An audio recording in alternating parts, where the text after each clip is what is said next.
Bom dia, igreja! Vocês estão bem?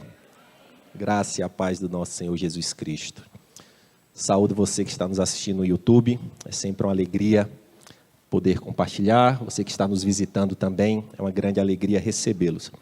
O tema da mensagem de hoje, meu amado irmão, minha amada irmã, é Jó e o silêncio de Deus. O emblemático Jó, a referência bíblica Jó, e o silêncio de Deus. A ministração já estava pronta, mas eu estava ali mais cedo na intercessão, e o Senhor ele foi gerando uma pergunta que não estava nessa ministração já feita, mas que se conecta com a pregação, e eu queria muito que vocês estivessem atentos a essa pergunta, e que tudo que for pregado hoje, eles tenham essa base dessa pergunta. Você tem lá duas opções: bênção de um lado e transformação do outro. O que você escolhe? De um lado você tem a bênção, qualquer bênção que você anseie, muitas delas legítimas. Saúde, ou prosperidade, ou reconciliação do casamento, não sei, bênçãos legítimas. Você tem uma grande bênção legítima para buscar, ou uma transformação genuína do caráter de Cristo na sua vida. O que você busca? Qual seria a escolha? E dentro dessa ótica nós vamos meditar nessa mensagem como um Deus pessoal, que se relaciona, onipresente, onisciente, que sabe todas as coisas, que se relaciona como um pai se relaciona com um filho, ele pode se calar, ele pode silenciar. Essa ministração se chama Jó e o silêncio de Deus, mas poderia ser fulano de tal e o silêncio de Deus. Qualquer um de nós, Júnior, Caio, Rebeca, Mauro, qualquer um de nós e o silêncio de Deus. Porque, seja na nossa vontade ou não, uma das formas do Senhor se relacionar com o seu povo é com o silêncio também. E o silêncio, meu amado irmão, ele é maravilhoso quando você está buscando. Você quer dar aquela soneca gostosa, tudo que você quer é o silêncio. E quando passa o carro da pamonha, aí ferrou. Então é aquele, você quer o silêncio foge. Você está gravando aquele áudiozinho do WhatsApp, finalizando o raciocínio, alguém entra lá, abre a porta. Os pastores vão corroborar comigo. Se você está gravando mandar diário, meu irmão, tudo acontece. Esse dia apareceu uma roçadeira lá perto de casa, meu amigo. Deus da glória. Misericórdia. Mas o silêncio, ele é muito bom quando você está buscando. Mas ele é constrangedor, ele é avassalador quando você quer romper o silêncio e não consegue. Isso numa relação pessoal. Quem já experimentou tentar quebrar aquele gelo, quebrar aquela situação e a pessoa não te dá espaço, aquele silêncio é muito complicado. E eu vou compartilhar um caso que a Ana vai se ligar, que a gente conhece essa pessoa sem saber o nome dela, e eu carinhosamente chamei ele do Senhor Zangado. Por que é o Senhor Zangado? Fazendo um link à Branca de Neve e os Sete Anões, que ele é baixinho, entroncadinho e tem a cara zangadinha. Na corrida de rua ou na caminhada, quem faz, existe uma ética padrão, que em geral que as pessoas se cumprimentam. Ou levanta a mão, vai. Às vezes é só um grunhido, que a pessoa está tão cansada. Oh! Mas em geral é uma forma das pessoas se relacionar. E a outra pessoa acena também, alguns dão um bom dia. E nessas corridas da vida, tem um rapazinho que corre onde a gente corre, um rapazinho não, um senhor. E todas as vezes que eu vejo ele correndo, ele está entroncadinho com a cara de bravo. E eu já dei bom dia, já dei Deus te abençoe, já tentei dar susto nele. Oh! E ele não muda, ele continua. E ele não é surdo. A minha primeira teoria era que ele era surdo, mas eu já vi ele com fone de ouvido. Mas ele não muda a carinha dele do Senhor Zangado. Mas por que a gente está brincando com o Senhor Zangado? Porque o que dói o silêncio é a intimidade. O silêncio do Senhor Zangado, de vez em outra, me deixa ele incomodado, mas eu já esqueci, eu não tenho intimidade com ele, não sei quem é ele. Mas um silêncio, muitas vezes, da minha filha, se ela está um pouco mais jururu comigo, isso me incomoda. Se for o silêncio da minha esposa, me incomoda muito mais. Então, o nível de incômodo do silêncio é o nível de intimidade que a gente tem com a pessoa. Então, se Deus se cala e você não tem intimidade com Ele, isso não vai te afetar de forma nenhuma. Mas se você é próximo de Deus, se relaciona com Deus, Ele é seu pai muito próximo, e vez por outra Ele dá uma silenciada, isso é duro. Quem no relacionamento com Deus já experimentou alguma forma de silêncio de Deus?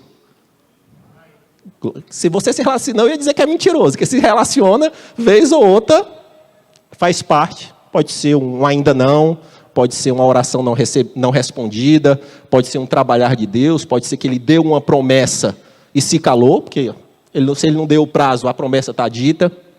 E isso é um fato.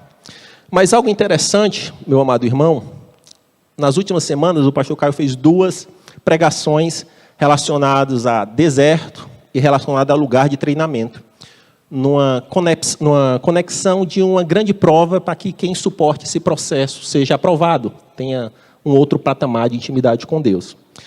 E eu queria continuar um pouco nessa perspectiva, dizendo que existe uma forma de treinamento que é como se fosse o treinamento do BOP. Qual é o treinamento do BOP do Senhor? É o deserto.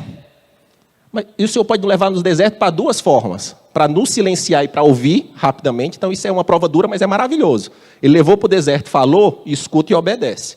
Mas se ele no deserto, ele bota o silêncio, meu amado irmão, que o caldo está entornando, que a prova ela é mais dura.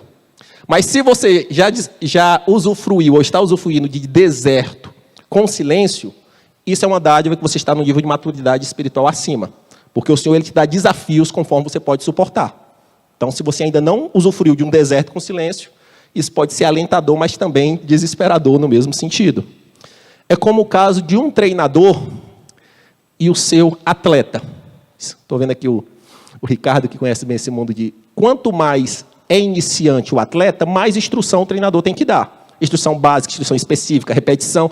Mas conforme o atleta vai evoluindo, em qualquer área, o treinador ele vai cada vez mais deixando o atleta de fora, assim, um pouco mais distante, dando instruções mais pontuais, trabalhando gaps específicos, trabalhando muitas coisas que ele não trabalharia. Então, se o Senhor muitas vezes ele está interagindo muito rapidamente muitas coisas de uma forma, muitas vezes é porque você está no início da fé, mas em alguns momentos pode ser que o Senhor silencie, porque ele diz, não, ele já está num nível de caráter, de maturidade, que agora eu vou colocar um desafio maior. E fazendo o link com o BOP, não pode pedir para sair 02. Tem que segurar a onda, tem que trincar os dentes e ir em frente. Porque é um desafio do Senhor. E fazendo um link nessa questão de atleta e treinador, quem já assistiu, quem conhece o senhor Miyagi? Primeiro Karate Kid foi em 84, viu? Vocês estão... Não estou falando do Cobra Kai recente, não, viu? O primeiro Karate Kid foi em 84. E se você pensar na forma de treinamento do senhor Miyagi, ele pegou o Daniel San e no início ele fazia tudo, até a mão ele ensinava a movimentar, ele era extremamente detalhista na forma de fazer. Mas quando você vê o Daniel San nos campeonatos, o senhor Miyagi ele não move uma palha. Porque tudo que ele forjou, tudo que ele treinou, na grande prova, ele diz, não, Daniel San, eu quero ver agora, na hora do pega para capar, na hora que o caldo vai entornar, como é que você vai se posicionar nessa prova.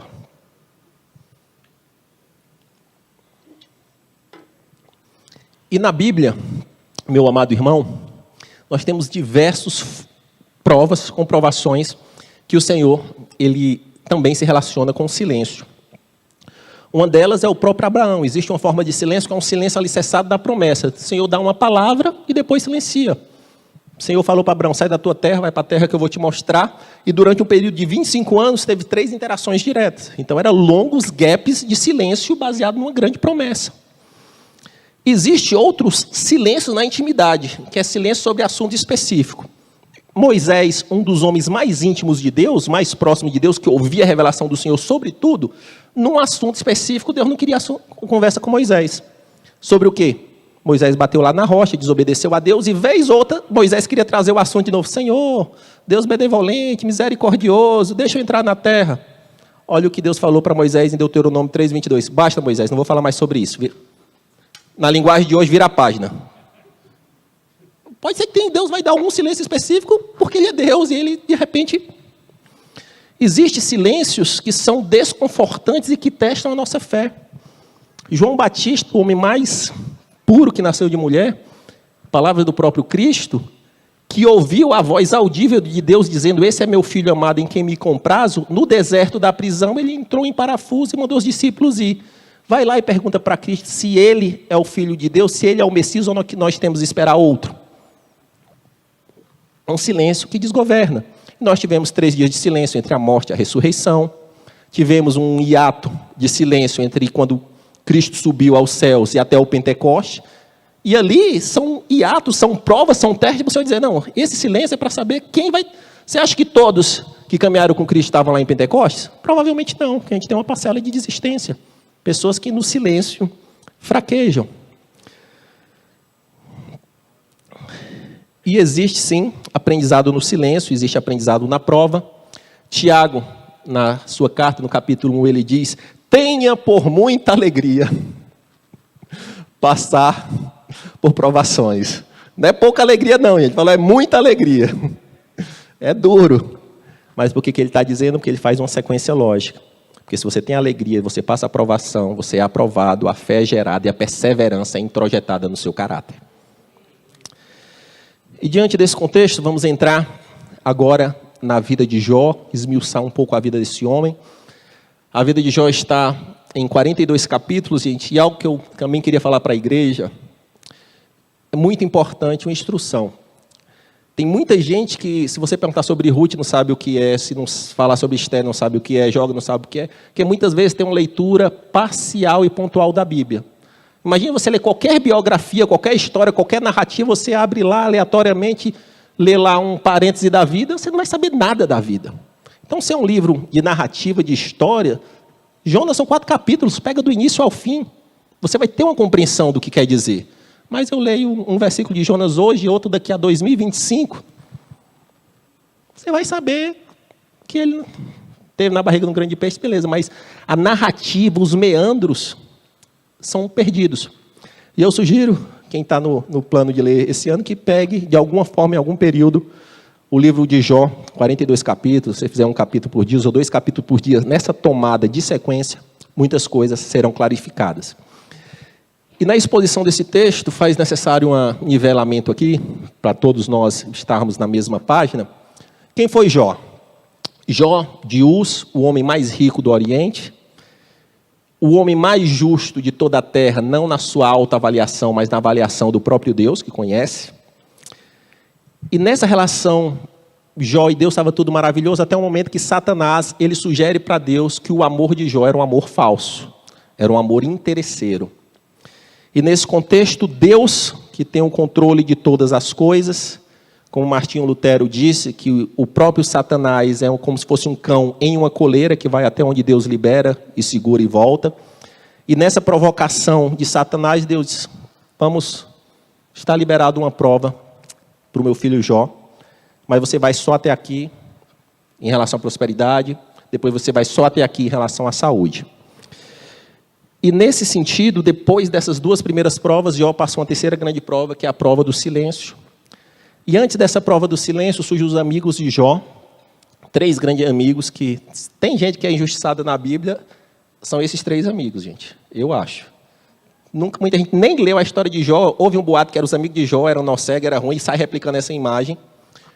Mas quem falou coisas sobre os amigos de Jó foi Deus, então ele tinha autoridade para falar. Mas na balança, esses 3 amigos de Jó são melhores do que todos nós, sem dúvida alguma. Porque a palavra de Deus fala que eles saíram de uma terra distante, ao ver a situação calamitosa de Jó, choraram e prantearam por 7 dias. Quem tem uma compaixão desse nível? De ver uma comiseração do seu amigo e chorar por 7 dias. Mas o que engasgou essa relação entre Jó e os seus amigos foi porque a prova de Deus, para aquela geração, era uma prova que eles ainda não tinham compreendido. Porque até então era uma matemática 1 mais 1, 2, para eles muito simplória. Se você é fiel, você é abençoado. Se você é pecador, você é amaldiçoado. Era assim que funcionava. Mas aí, nessa bifurcação dessa equação, o relacionamento deles começou a entrar em choque. Porque se essa equação é exata, Jó dizia, não, eu sou um justo e estou sofrendo. E os amigos diziam, não, até agora, toda equação que eu vi aqui, quem sofre é quem é pecador, então você está sofrendo, tem coisa aí escondida. Isso é um alerta, uma instrução para nós, meu amado irmão e meu amado irmão, que tem crente quando vê outro crente passando uma dificuldade, mas aí, sei não, viu? Está pedindo oração, mas tem que vigiar, né? Deve ter alguma coisinha aí. Como o pastor Caio, uma dessas pregações ele instruiu, tem 3 formas da prova. Você mesmo, Tiago, na sua própria carta, fala que alguns enganam-se a si mesmo, então não precisa nem Satanás, nem Deus te provar. A pessoa faz a própria lambança através do seu comportamento de vida.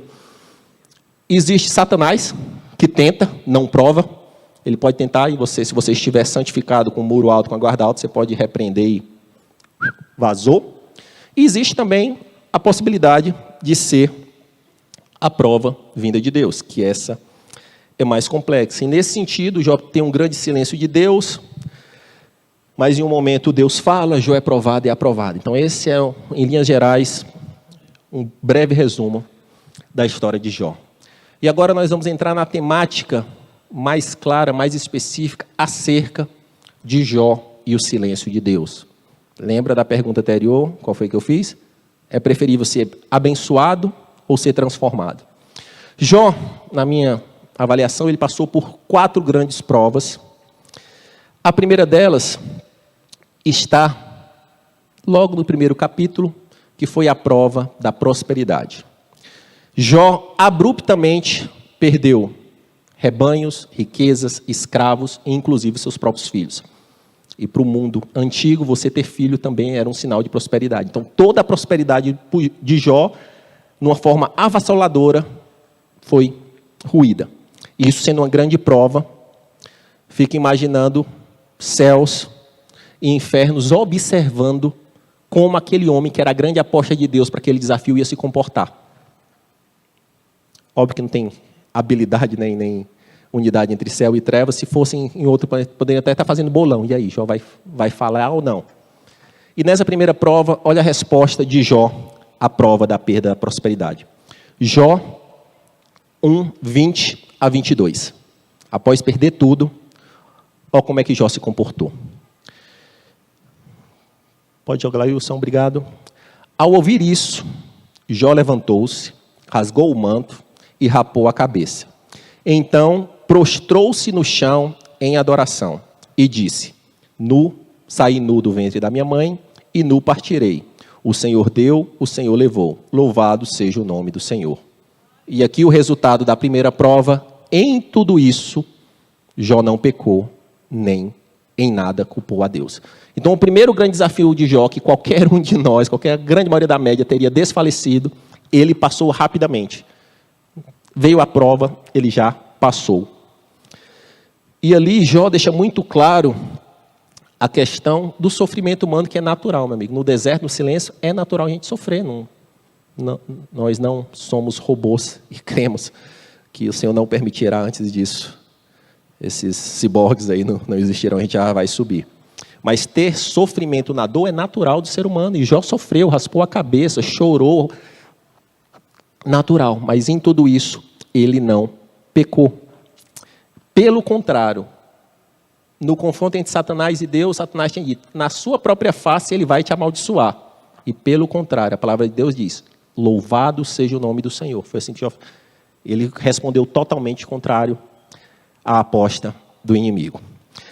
Mas vem a segunda prova de Jó, que é a prova da saúde, onde novamente Satanás retorna para dialogar com Deus, e mais uma vez ele fala: Deus, ele te ama, ele é interesseiro, mas mais do que prosperidade, o que afeta mais as pessoas é a saúde. Toque na própria carne, que ele vai te amaldiçoar na própria face. Vai blasfemar contra ti. E ali Deus, segurando a coleira, libera mais um pouquinho. Pode ir. Novamente o cenário, céus e infernos, tentando ver como Jó ia se posicionar em relação a essa segunda prova. E ali a resposta está em Jó, capítulo 2, verso 10. Ele respondeu: você fala como uma insensata. Em algumas versões você fala como uma doida. Aceitaremos o bem dado por Deus e não o mal? Olha a resposta da segunda prova. Em tudo isso, Jó não pecou com os lábios. Foi aprovado na segunda prova. A prova está mudando de patamar. Mas vem essa terceira prova, gente, que não é muito comum se ouvir sobre ela, que talvez a maior prova que Jó sofreu não foi nem a perda da prosperidade, nem a perda da saúde. Foi o silêncio de Deus. Quando Jó se vê confrontado com o silêncio colossal de Deus, aquilo para Jó talvez foi mais doído do que se raspar com o próprio caco de telha, como ele se raspou, que a palavra de Deus fala. E por que a gente pode ter essa compreensão? Eu extraí aqui 4 versículos, mas isso é muito claro. Jó, literalmente, ele se desesperou. Quando viu que Deus não estava falando, quando Deus não estava respondendo, quando a prova era muito grande, sem nenhuma orientação, sem nenhuma promessa, Jó se desesperou. Versículo 4 do capítulo 12, diz assim: tornei-me objeto de riso para os meus amigos. Eu que clamava a Deus e ele me respondia. Eu, íntegro e irrepreensível, um mero objeto de riso. Capítulo 14, verso 13. Se tão somente me escondesses na sepultura e me ocultasses até passar a tua ira, se tão somente me impusesses um prazo e depois te lembrasses de mim. Capítulo 23, verso 8. Mas se vou para o oriente, lá ele não está. Se vou para o ocidente, não o encontro. Capítulo 29, verso 4. Como tenho saudades do dia do meu vigor, quando a amizade de Deus abençoava a minha casa. Então Jó, quando o silêncio de Deus se propaga, e o pior que além do silêncio de Deus veio o burburinho dos amigos, aí foi somado as duas coisas, ficou pior para Jó. Mas nesse momento Jó ele prefere morrer. Jó ele sofre um desespero imenso. E volta àquela ilustração que eu fiz no início. A gente só sofre com o silêncio de quem a gente tem intimidade. O silêncio lá do senhor zangado não me incomoda. Mas de alguém que é íntimo de mim, sim. Então essa intimidade que o texto é muito claro, dizendo que Jó era amigo de Deus, que ele tinha saudade da amizade de Deus. Também aqui é falado que ele tinha um livre acesso ao Senhor, ele falava e as orações eram respondidas. Em algum momento ele via aquele céu blindado onde não acontece. E ele se desespera, ele diz: Senhor, me dá pelo menos um prazo, um cronograma, me diz aí o que você está tentando fazer, que eu me escondo numa caverna e quando parar eu volto. Mostrando o nosso anseio por um controle. Que a gente aceita, topa muita coisa, a gente sabe qual é o cronograma, a regra do jogo. Aí Deus falou: Jó, o tabuleiro, o jogo é meu e o dono do jogo sou eu. E ele não é o Kiko. E ele não é o Kiko. É o Senhor do universo. E nesse contexto, Jó, eu estou te buscando, Deus. Eu estou indo para o Oriente, não estou te achando. Estou indo para o Ocidente, você não está. Mostrando muito claro que esse era o desespero da alma de Jó. Mas no silêncio, aquele homem, ele nos deixou algumas lições. A primeira delas é: o que vale no silêncio de Deus, gente? Você pode clamar, você pode chorar, você pode reclamar, você pode silenciar por algum tempo, você pode muitas coisas, mas você só não pode pecar, você só não pode blasfemar, você não pode duvidar do amor de Deus, você não pode só negar a sua fé. E nesse contexto, olha o que Jó nos deixou em Jó, capítulo 27, 3 e 4. Jó, no sofrimento do silêncio de Deus e os amigos lá o acusando. Enquanto eu tiver vida em mim, o sopro de Deus em minhas narinas, meus lábios não falarão maldade, e minha língua não proferirá nada que foi falso. Que ele sabia que existia um limite. Eu posso reclamar, eu posso chorar, eu posso, como no capítulo 31, ele brinca de juiz e advogado, que se eu olhei para a mulher do outro, que faça isso, se eu fiz isso com a viúva, que faça aquilo. Ele desesperado, querendo que Deus respondesse. Está valendo. Ainda está valendo. Porque ele não negou a fé, ele não blasfemou, ele não pecou.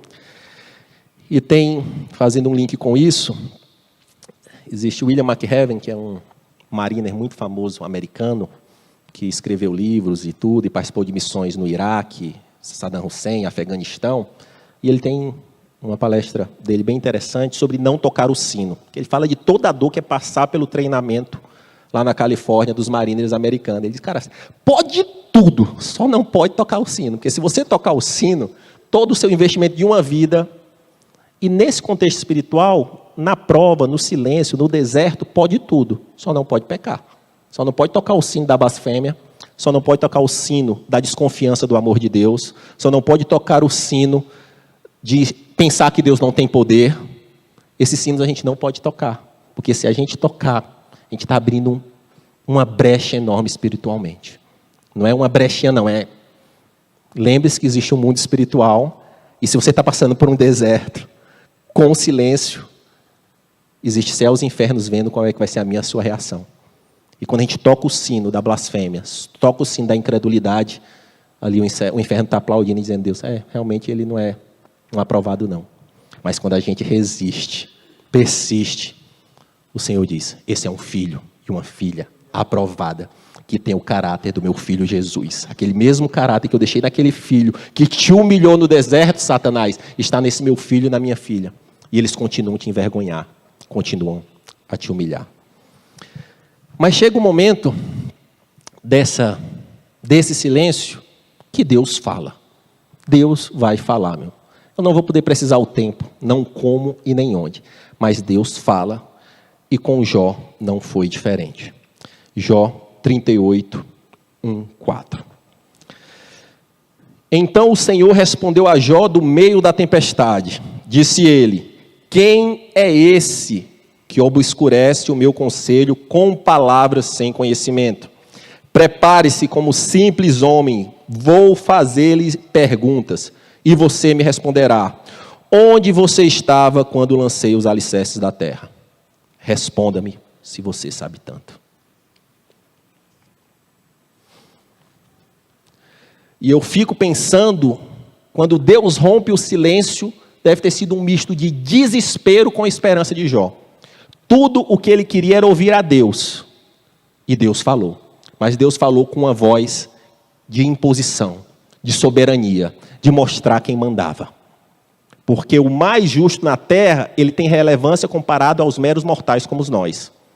Mas o mais justo da terra, mediante a um Deus eterno, soberano e santo, é nada. É nada. E nesse diálogo, aquela mesma voz que falou, Adão, onde tu está, ela estava lá, se apresentando a Jó no meio da tempestade. Aquela mesma voz que apareceu numa sarça a Moisés, e Moisés disse, eu vou e vou dizer quem tu és. Eu não preciso de credenciais, eu sou o que sou. E aquela mesma voz, durante 3 capítulos, ele começa a fazer perguntas para Jó, não devendo satisfação, não respondendo uma única pergunta a Jó, mas se impondo e dizendo quem ele era. E ele perguntou, Jó, onde é que você estava, onde eu lancei os alicerces da terra? Onde chegou o mar e eu represei ele até aqui e disse que ele não passasse dali. Você por algum acaso projetou as nuvens, Jó? Você por algum acaso tem controle dos relâmpagos, da neve e da chuva, Jó? Por algum acaso é você que alimenta o leão, Jó? Ou um corvo no céu? É você que colocou a dobradiça nas pernas de um gafanhoto que lhe permite pular? É você que desenhou, Jó, o voo de uma águia no céu, que voa por lugares altos que ninguém pode imaginar, Jó? Se você sabe isso, me responda, mas se você não sabe, fique calado. E esse mesmo Deus, ele se revela para nós com essa mesma intensidade, porque nós não sabemos de nada. Nós não sabemos de nada. A nossa visão é míope, limitada. E se a gente fizer um link com Isaías 55, 8, que diz, os meus pensamentos não são seus pensamentos, Jó. Você não sabe o que está acontecendo, Jó. Eu estou envergonhando Satanás e todos os seus demônios com a sua vida, Jó. Você não sabe do plano, você não sabe do projeto, você não sabe o que eu estou forjando no seu caráter. Você não sabe, Jó, que a sua história vai estar cravada na palavra de Deus por milênios e séculos, e você vai ser um exemplo para os meus filhos, Jó. Você não sabe, Jó. Você não sabe, Jó.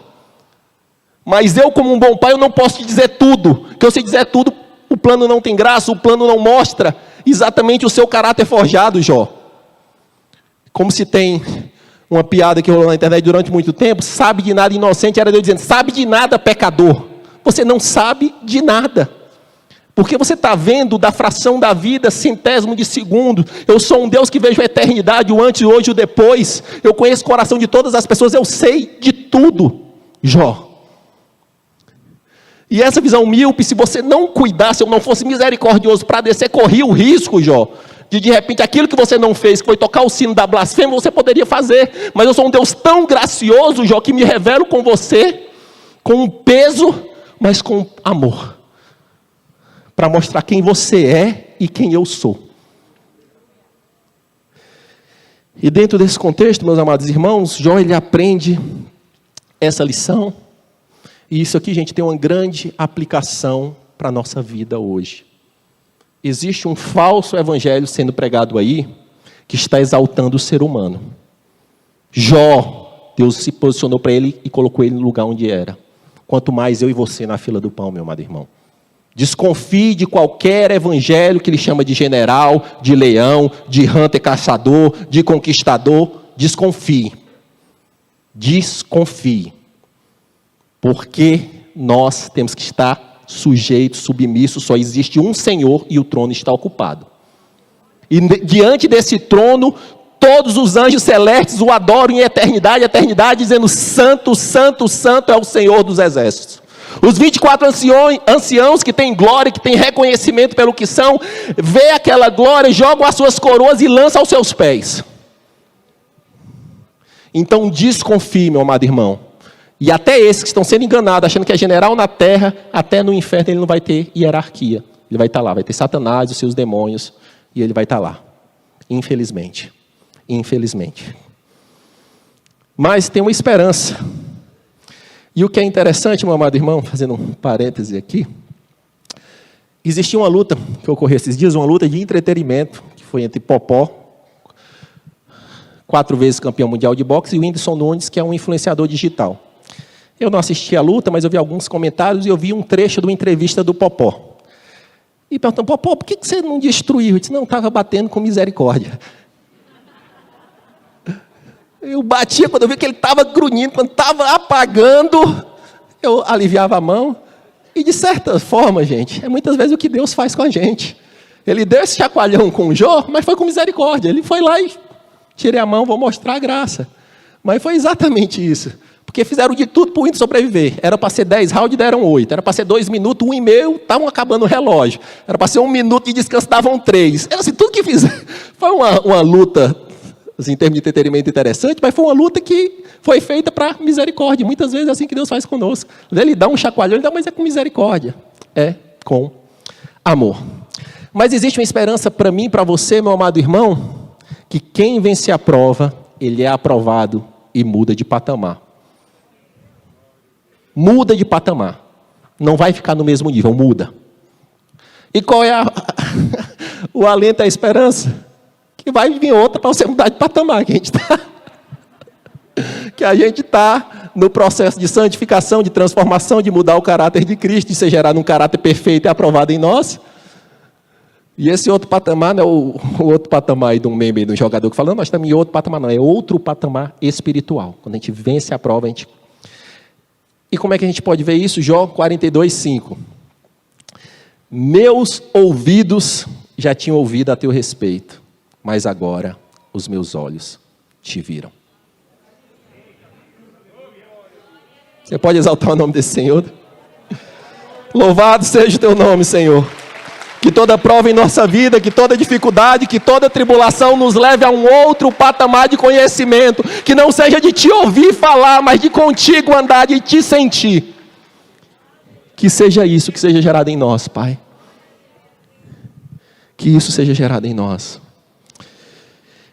E essa mudança de patamar, gente, é tremenda, é maravilhosa.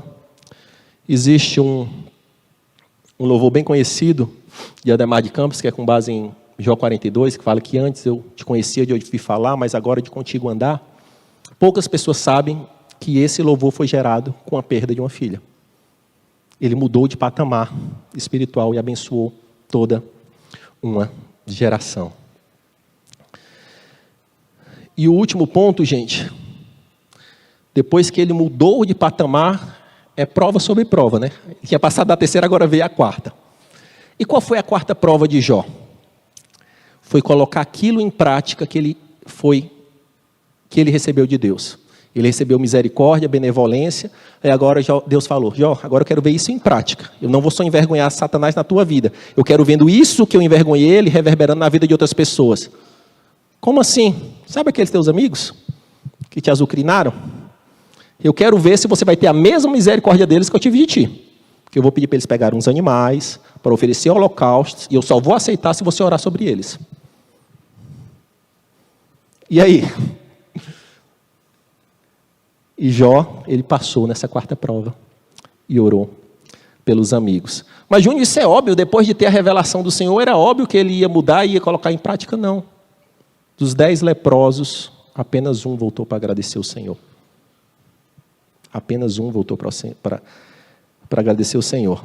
Vamos ler acerca dessa quarta prova. Jó 42, 8 e 9. Vão agora até meu servo Jó, levem 7 novilhos e 7 carneiros, e com eles apresentem holocaustos em favor de vocês mesmos.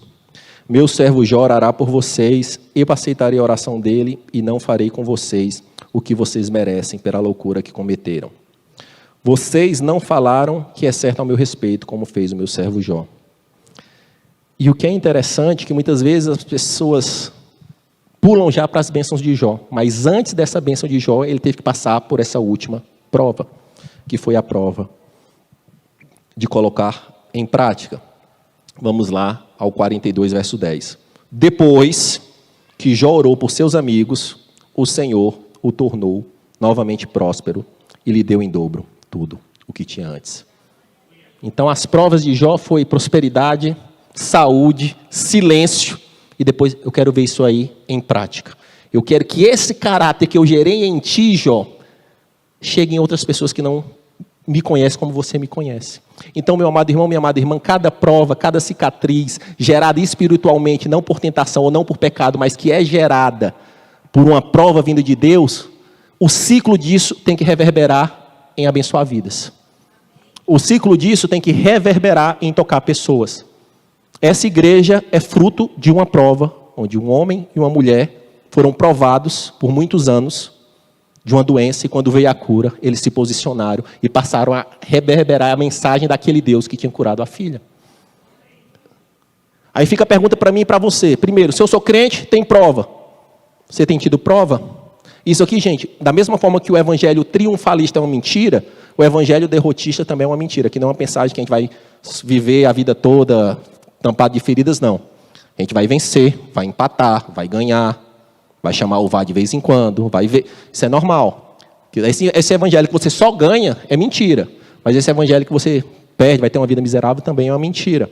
Mas a pergunta é que se na sua caminhada você consegue ver e pensar sobre provas que o caráter de Cristo foi forjado e impactou alguma vida. Isso é uma prova. Porque gerou um fruto. Gerou um fruto.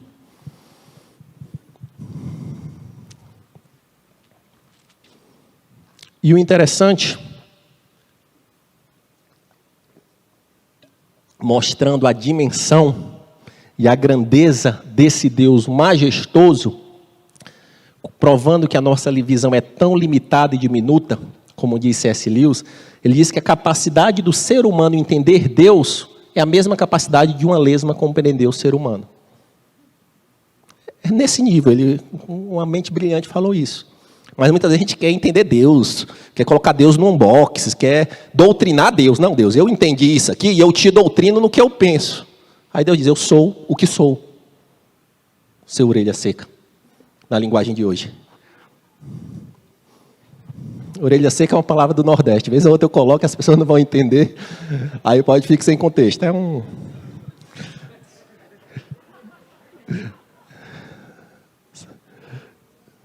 Corta não, Maurinho, deixa aí que pode ser que algum nordestino se identifique. O Elkson com certeza deve ter se identificado, deve conhecer essa expressão. Mas o que é interessante que prova essa grandeza desse Deus, porque a palavra de Deus é muito clara, que toda a prosperidade de Jó, exceto os filhos, foram restituídas em dobro. 7.000 rebanhos mais 7. Mais os filhos, o dobro de 10 era para ser 20. E por que só recebeu mais 10? Porque no campo eterno os 10 estavam guardados com o Senhor. E continuam sendo filho de Jó. Provando que Jó dizendo, Jó, você não entende nada, os teus filhos estão guardados comigo, eu vou te dar mais 10, então estou te restituindo da mesma forma. Estou te restituindo da mesma forma. Queria chamar o Moisésão para dar um blim-blomzinho para nós aqui, por favor. Poder baixar um pouquinho as luzes aqui. E a pergunta que fica, meu amado irmão, minha amada irmã, com a exposição da palavra de Deus, da Bíblia, que é vida, viva, eficaz, cortante, é que a gente pode refletir e trazer algumas aplicações para a nossa vida. O primeiro é que Deus prova o homem, isso é fato. A gente tem 3 possibilidades de sofrimento. Rebelião com Deus, nosso próprio pecado, uma tentação de Satanás, ou o próprio Deus nos provando. Deus provou Jó, Deus provou seus homens e mulheres ao longo da história, conosco não vai ser diferente. E é uma prova de amor para forjar o nosso caráter. Mas aquela mesma graça de um Deus que sabia até onde Jó poderia ir, que abraçou ele depois de ter dado um chacoalhão e mostrando quem manda, Deus continua dizendo isso a mesma coisa. Eu mando, mas eu sou um pai que te amo. Eu tenho todo o poder e soberania do mundo, mas eu sei da sua limitação. E a missão que Deus colocou a Jó, que foi uma outra prova, Ele colocou para nós também. Dizendo, e aí filho, filha, o que é que você vai fazer com isso que eu estou te entregando? Tiago diz que era para você ter motivo de grande alegria, porque vai ter alegria no céu, que aquele teu sofrimento, filho, vai gerar uma glória tão grande para o meu nome que você não imagina. Essa alegria de Tiago não é só uma alegria da terra, é uma alegria nos céus. Anjos vão celebrar mediante aquela sua prova que você venceu, porque isso vai reverberar em vida de pessoas, e pessoas conhecerão a Cristo e o meu caráter e o meu amor. Que nós possamos refletir quanto a isso. E a pergunta que fica para mim e para você é, Júnior, como é que eu estou nisso tudo? Como é que eu estou nisso tudo? Eu acho que eu estou passando uma prova, eu acho que é deserto, não, eu acho que é uma daquelas provas do BOP, deserto mais silêncio. Você tem que fazer 3 passos atrás. Primeiro, é pecado? Se arrepende, volta para os pés do Senhor e zera essa possibilidade. É a tentação de Satanás? Vê se a sua vida está em santidade, você consegue repreender, amarrar, colocar debaixo dos seus pés. É de Deus, aí o caldo engrossa um pouquinho mais. Então é deserto com instrução. Se é deserto com instrução, será que Deus já falou e eu não ouvi? Fala de novo, Senhor, que eu quero já ouvir rapidamente para mudar disso aí. Não é deserto com silêncio. Senhor, ou você fala, eu vou continuar aqui chorando, clamando, buscando, mas me dá força para não tocar o sino da blasfêmia, não tocar o sino da falta de fé, da desconfiança do teu amor. Me ajuda, Pai. Me ajuda, Senhor. Me ajuda, meu Pai. E diante disso a gente pode fazer quase tudo, mas não devemos desconfiar do amor de Deus, da sua glória. E se Jó falou conosco, meu amado irmão, se Deus falou com Jó, Ele vai falar conosco. Vai falar conosco. Mas os mistérios de Deus são insondáveis. Essa palavra aqui é uma resposta para algo que está afetando também a minha vida. E quando eu fui ver, num assunto específico, já existia uma palavra, mas ela não se cumpriu. Então esse silêncio para mim é um silêncio de aguardar e confiar. Existem outros, como tem uma outra área da minha vida, da minha família, que a gente ora por mais de 30 anos e Deus nem diz, para de orar, então a gente continua orando. E que a gente faça essa autorreflexão espiritual para dizer, Deus, o que é que você quer me mostrar com esse silêncio, com essa dificuldade? E muitas vezes Deus até está falando e você está interpretando com silêncio, mas Deus já falou. E muitas vezes é um não. Pronto, como diz para Moisés, não fale mais sobre isso não, segue a vida. Pode ser que seja um não, pode ser que seja um ainda não, pode ser uma bênção condicional, e se acontecer isso, depois acontece aquilo. Mas nós não devemos desconfiar do amor de Deus e dos seus planos que são perfeitos. A vontade do Senhor é boa, perfeita e agradável. Nosso Deus, Ele não tem mudança de caráter. Ele não passa 6 meses do ano motivado, abençoando, e 6 meses desmotivado no divã celestial. Diz, será que eu entrei em crise? Não. A palavra de Deus fala que Ele não muda e nem tem sombra de variação.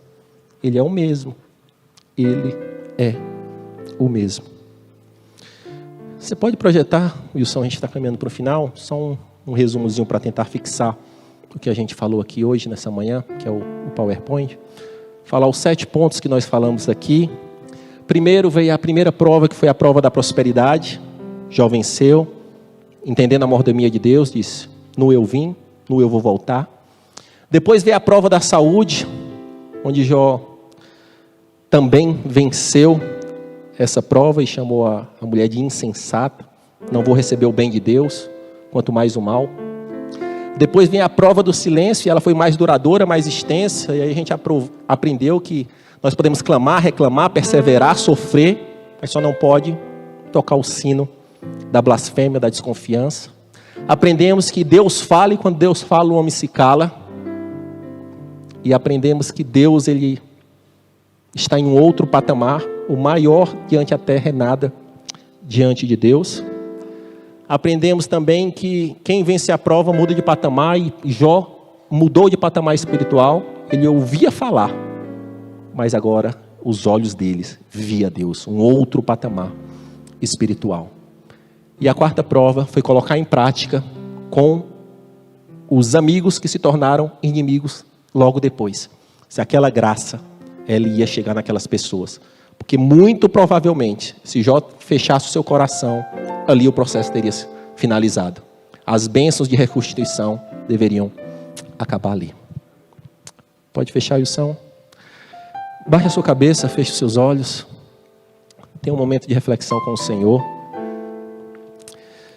E a gente pensa, mas Júnior, Jó é um ser humano de outro patamar. E eu? Quem sou eu?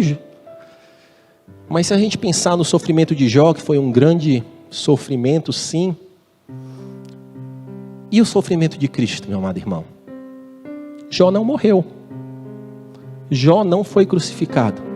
Mas um Deus santo, sem pecado, desceu dos altos céus e passou a maior prova que um homem poderia suportar, que era absolver, numa morte de cruz, o pecado de toda a humanidade. E esse amor de Cristo é o que nos permite estar aqui hoje. Um Deus santo que viveu, nasceu como homem, cresceu e venceu todas as provas satânicas e dos homens. Ele venceu todas as provas, para que essa mensagem da graça, da benevolência de Cristo, continue sendo ofertada para todo homem, toda mulher que crer nele, e que nós possamos refletir sobre isso nessa manhã, que nós possamos refletir que a prova de Jó foi grandiosa, mas a prova de Cristo foi a maior prova de amor, onde alguém foi provado e aprovado com mais alto louvor e se tornou o padrão, a referência, o varão perfeito que nós devemos buscar como alvo de transformação nessa terra. E nessa manhã a gente não poderia deixar de fazer uma pergunta, diante de apresentar esse Deus soberano, apresentar Cristo, que se sacrificou em amor por mim e por você, e que Ele é o único caminho de acesso, para que você tenha o acesso verdadeiro àquele mesmo Deus que se revelou a Jó. E esse mesmo Senhor, Ele está aqui hoje perguntando: filho, eu quero te chamar para transformar a sua vida, mudar a sua história, mas é preciso que você me aceite como Senhor e Salvador. Se tem alguém aqui hoje, nessa manhã, que queira aceitar Cristo como Senhor e Salvador, peço que você erga a sua mão, a gente vai orar por você. Se tem alguém que está no canal do YouTube e também quer aceitar Jesus, também deixe o seu nome, sua cidade, a equipe de intercessão vai orar. Vamos fazer essa oração. Sabemos que essa mensagem fica na internet e chega em lugares que a gente nem imagina.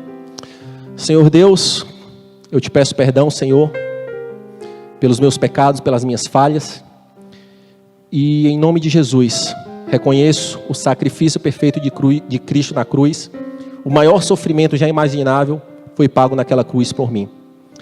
E eu te peço perdão, te peço que o Senhor escreva o meu nome no livro da vida. Eu me arrependo dos meus pecados, Pai, e quero, Senhor Deus amado, ser chamado de teu filho, em nome de Jesus. Tem uma outra oração, meu amado irmão, minha amada irmã, e eu queria, se possível, pedir para os intercessores estarem em oração também, que é pelas nossas provas. Mas a pergunta lá do início, ela volta a se apresentar agora. Você quer apenas uma bênção ou você quer uma transformação? Você quer me conhecer em um outro patamar, filho? Ou você está buscando só a próxima bênção para satisfazer o seu ego egoísta? E nós vamos orar para que Deus não apenas conceda as bênçãos, que Ele possa conceder de acordo com a sua benevolência, mas que ele gere uma transformação de caráter genuína.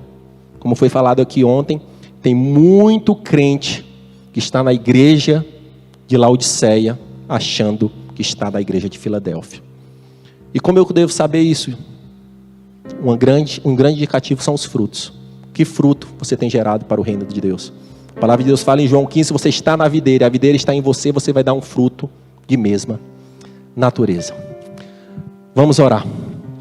Senhor, meu Deus e meu Pai, eis a tua igreja. Essa palavra, Senhor, foi uma palavra para crentes, como foi para Jó, um homem fiel, um homem justo, uma grande referência para nós.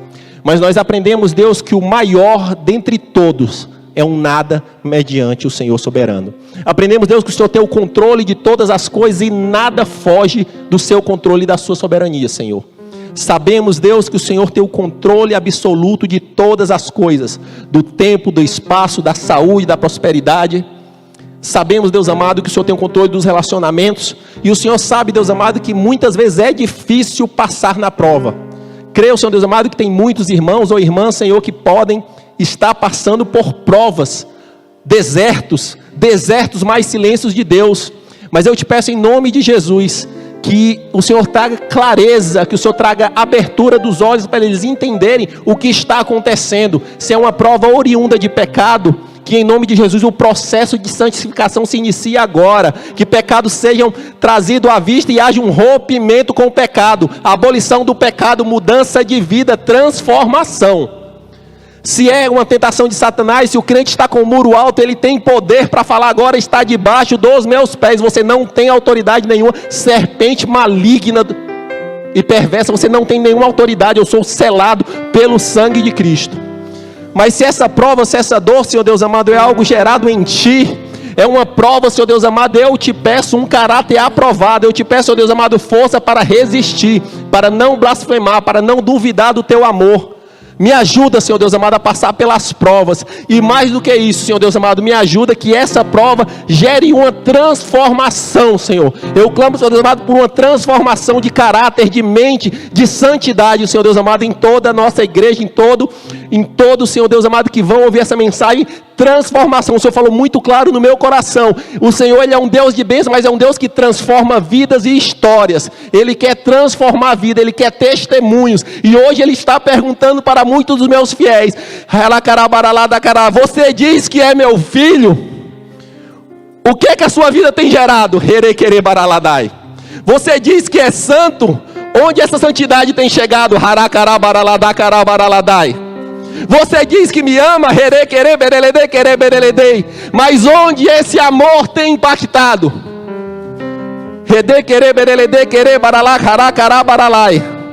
Eu sou o mesmo ontem e hoje eternamente.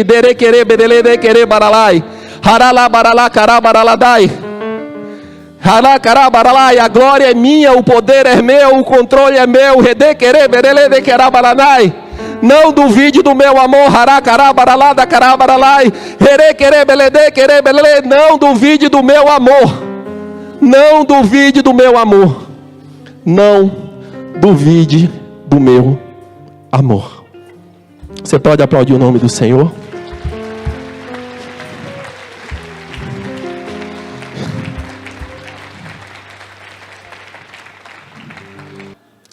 Que isso não saia dos nossos corações.